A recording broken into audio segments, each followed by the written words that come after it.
Hi everyone, and welcome to our 10 Minutes With series. These are quick fire interviews with some of our contributors who are taking part in It's Time. I'm joined today by Roxane Uzureau, who is the co-founder and CEO of barePack. Welcome, Roxane. Thanks so much for joining me today. First off, should we start with your background, I guess, which I believe originally was sort of in the fashion industry, but you've also done so many different things in so many different places. Tell me about all of this. Yeah, so my education was in fashion. I was fashion designer for a couple of companies from Paris. Studied in New York. Then I was designing in Sydney, Australia. So I've been around and about. Originally, I was working for rather small, high-end companies, where I would say the abundance of waste might not be so tangible or so obvious. Local factories, smaller production lines, not fast fashion per se. And then when I was working in Sydney and I was manufacturing in China and going back and forth, that's when I actually started realizing the problem with textiles and waste. And I've dabbled in a few different entrepreneurial avenues before barePack. I've always been interested, I think, in creating products that had an impact, a positive impact on the environment. So my first venture was actually creating adjustable baby shoes to try and see if we could reduce the waste of shoes, because obviously their feet grow so fast and then you don't do anything with them. Then I wanted to launch like an illustration business to raise money for feline conservation, because that's another passion that I have, nature and the environment. And I guess when I moved here, I didn't want to go and work in the fashion industry if I couldn't work with a company that was aligned with kind of like where I was moving to personally on my own journey. In January 2018, when China said they wouldn't be receiving any of our waste anymore, it kind of hit home that everything that I knew and I thought about recycling and about the waste industry was actually all wrong. Like, we can't recycle our way out of it. And so yeah, when I came here, I guess suddenly I felt really concerned with the environment here, and sort of shifted out of fashion into this new area of what do we do with waste in general. But I've always been interested in the impact of things, just from my own experience, and I guess the different opportunities I've come across. Sure. And for those that aren't familiar with exactly what barePack does, what is barePack? What does it do? So barePack is an ecosystem of returnable containers. The idea is to replace the millions of disposable packaging that we get through the food and beverage industry. In Singapore, we are actually the #1 worldwide takeaway consumer. So yeah, yeah, in front of any other country. It's actually just a cultural thing. It's embedded from a plethora of different cultures. We are like a melting pot of Malays, Indians, Chinese, and all these cultures have a lot of takeaway in them, more in traditional forms, like the tin cap service, or like those tiffin boxes that the Indians would have.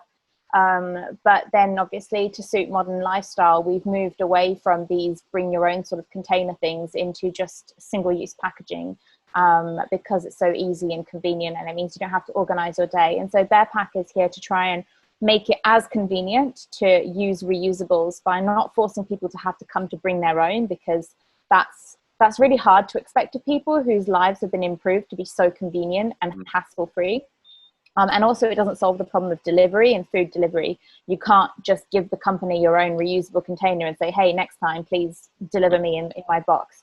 So it's kind of like trying to address this problem. How can we go back to a reuse model that offers a similar convenience to single-use plastics? And so we're actually, our competitor is single-use plastic.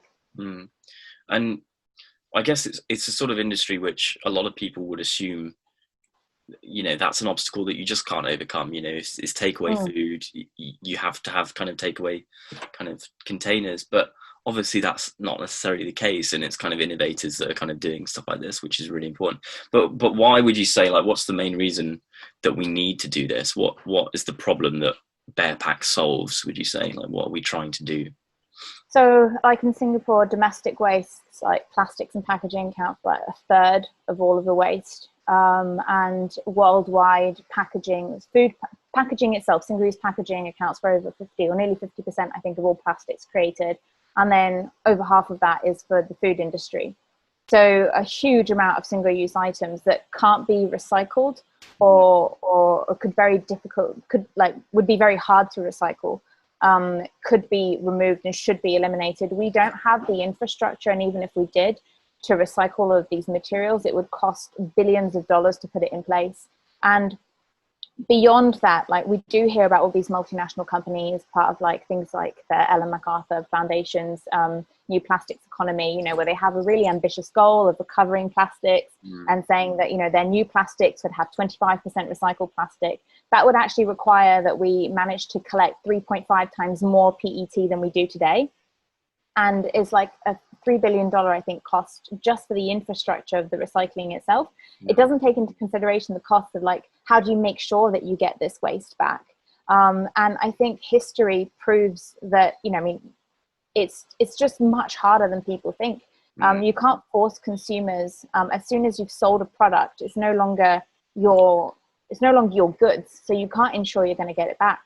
Like, fun fact, that since the 1990s, Coca-Cola has been promising to put recycled percentages of plastics in their actual bottles, and they've failed since 1990 to meet those targets and those goals. So currently, I mean, they're all nice targets, they're all nice things to say, but they're much harder to put into place. And the reality is, waste always escapes waste management streams. Even in countries where waste management is well done, it still escapes the system. So we really need to be able to reduce the quantity of plastics that we have circulating that just goes to waste. It's a waste of resources, even if we move away from the problem of fossil fuels, because we're going into, you know, bioplastics and stuff. At the end of the day, you're still manufacturing a plastic, and you're still manufacturing a product that has consumed a lot of resources and has taken a lot of effort and energy to make something that will be used once. It just doesn't make sense. Like, since when does it make more sense to waste materials than it is to reuse them and repurpose them? So given how much packaging the food and beverage industry accounts for, it's really important that we find alternatives to it, rather than just trying substitution, which is kind of what everyone's looking for, the holy grail of the perfect material. But there is no perfect material, because nothing is ever created. Things are just, you know, changed, and they go back into the environment. And if they go back into an environment at a pace that exceeds that which the environment can take it back and change it and transform it and put it back, you know, as like a biomaterial it can use, then it's not sustainable. We're a growing population, so we're only going to increase our waste streams and the amount of waste that we create. So the problem's only going to get bigger. It's like, I guess because of that, so important to dive in at the source where possible, and you know, businesses like barePack, I guess, where the whole mission and model is to tackle this problem, rather than what we're used to, I guess, which is big organizations, like you say, who will implement a policy that doesn't really go far enough, and then they don't necessarily reach it. And they try and fix the problem once it's already there. So, you know, for example, it should not be allowed that companies sell products to countries that don't have waste management streams. Right? That's another issue in itself. But it just shows that if really they had this ambition to control their waste and where it ends up and make sure that they recover it, then they wouldn't be selling it in countries that just don't have general waste management, not even talking about recycling, just general waste management. So it's a big challenge. Well, you know, it's an ambitious organization, and, you know, I have the utmost respect for you know, people like yourself who are tackling these things head on. You know, that's kind of what we like to see, and kind of really in the spirit of its time. One of the things that stuck with me when I was a university student, I used to study sort of environmental governance, and one of the things that really stuck with me from my classes there was the concept of, if you go to a vending machine and you buy a carbonated drink of some description, whether it's Coke or something else, you know, another brand, you're not really buying the drink. What you're doing is buying, you know, 400 or 500 years or more of plastic in landfill. You know, essentially what you're buying is landfill. And it takes that kind of shift in your mind, I guess, to kind of, as a hurdle to get over before you can start kind of thinking about these things, you know, as something that needs tackling before the product is produced. to Yeah. ensure that we aren't going to get in these loops. So really, really interesting and really, really valuable work. That brings me on to my final question, sort of talking about the spirit of its time and what people can do. What would be your kind of number one, I guess, recommendation or tip that people watching this might be able to take away and kind of do in their own lives to be more climate positive, would you say? So beyond the obvious like reuse and try and reuse in your daily lives, I think it's like you say, how do you understand your environment and your impact? So if you can go away with just a reminder in your head that everything that you do, consume, buy, has an impact on the environment, like nothing is free. The value and what you were saying, like you're not buying the drink itself, you're buying like what is the cost to the environment and the landfill afterwards. I think that is a real issue. Like we don't price products based on the cost of managing them afterwards. We just price them based on the actual product, like what goes into it. But that's not where the cost should end.